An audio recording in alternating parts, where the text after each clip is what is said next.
Ang susunod na programa ay rated PG. Ito ay nangangailangan ng patnubay at gabay ng magulang para sa mga batang manonood. Warning. The following content may contain elements that are not suitable for some audiences. Viewer discretion is advised.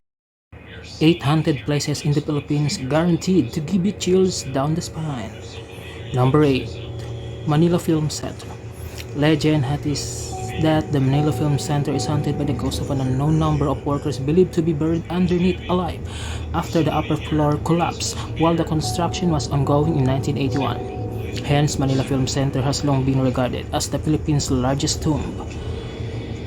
The people who are believed to be buried there were construction workers rushing to meet the former First Lady Imelda Marcos' 3-month deadline in the time of the first Manila International Film Festival on January 1982.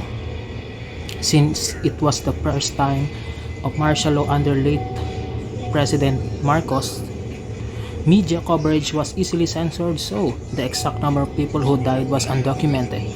There are also stories that Marcos ordered cement to be poured over the bodies to meet her deadline. Number 7. Fort Santiago, Intramuros. Intramuros is such a beautiful place to explore during the day, as your eyes will not only feast on the ruins and Spanish architecture, but you also learn about the Philippine history.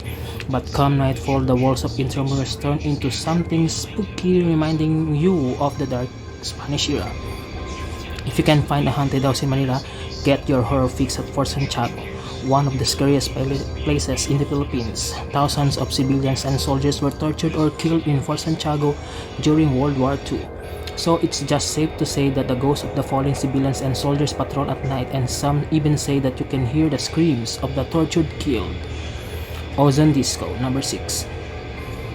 In March 1996, around 150 partygoers were buried alive inside a trendy club located in the corner of Timog and Tomas Morato Avenue in Quezon City.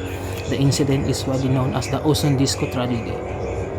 The firemen on duty told that when they were able to enter the building, most of the bodies were piled near the lock exits, trying to get out and escape the fire. Had there been proper fire exits, people could have lived. The New York Times even said that it was the 7th worst fire incident in the world and the worst in Metro Manila. Today, the establishment is abandoned, but residents nearby say that they see glimpses of ghosts dancing in the area late at night, and sometimes they also hear faint disco music and screams. No need to look for a haunted house in Baguio, because Ozone Disco in Quezon City is one of the most haunted places in the Philippines. Number 5. Teachers Camp.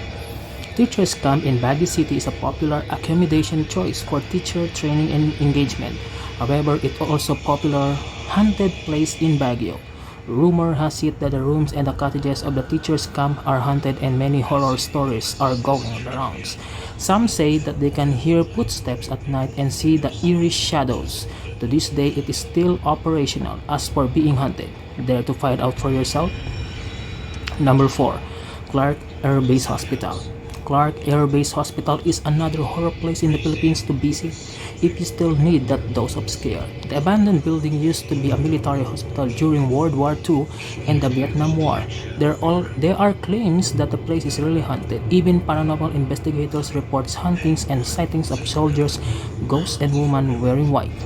People passing the area have shared stories of the woman crossing the street and instantly disappearing. Some even claim that as you drive past the air-based hospital, the woman has a habit of sitting in the empty backseat of your car. Just writing this gives us goosebumps already. Number 3. Baleta Drive.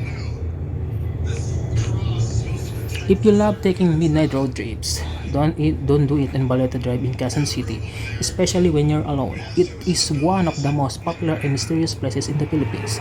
In case you don't know yet, the most popular white lady in the Philippines is the White Lady of Balete Drive.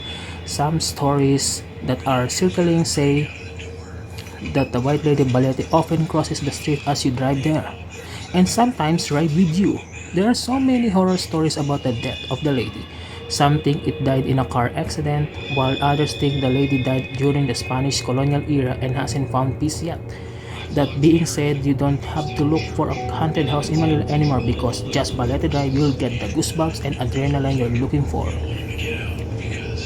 La Peral Mansion, Baguio, number 2. Popular known as the White House, the Peral Mansion is said to be a haunted house in Baguio City that shrouded in mystery. According to its caretaker and security guards, the Peral House is home to many apparitions. The haunted house in Baguio was said to be built in 1930s and was used by the Japanese for their cruelty during World War II. Filipinos were said to be raped in the Peral House. Filipino spies were interrogated and tortured inside, and a helper is believed to have committed suicide. It is considered to be one of the most haunted houses in the Philippines. That's why many taxi drivers refuse to take passengers there, especially at night. Number 1. The Diplomat Hotel Baguio. No list of the most haunted places in the Philippines is ever complete, with a scary hotel in Baguio called the Diplomat Hotel. The Diplomat Hotel Baguio history Tagalog goes way back to 1911 when it was built by Dominicans initially as a seminary. It was converted into a school, then eventually a hotel. According to stories, priests and nuns took in fleeing refugees during World War II, but when the Japanese conquered Baguio, they were all killed, beheaded, and decapitated. This is probably the reason why many people say they see headless ghosts and hear screams. Baguio City Guide says that the businessman, psychic surgeon, and spiritual healer Antonio Agapito Tony Agpowa was one of the managing this scary hotel in Baguio. However, Tony died on a heart attack in 1987 after his death.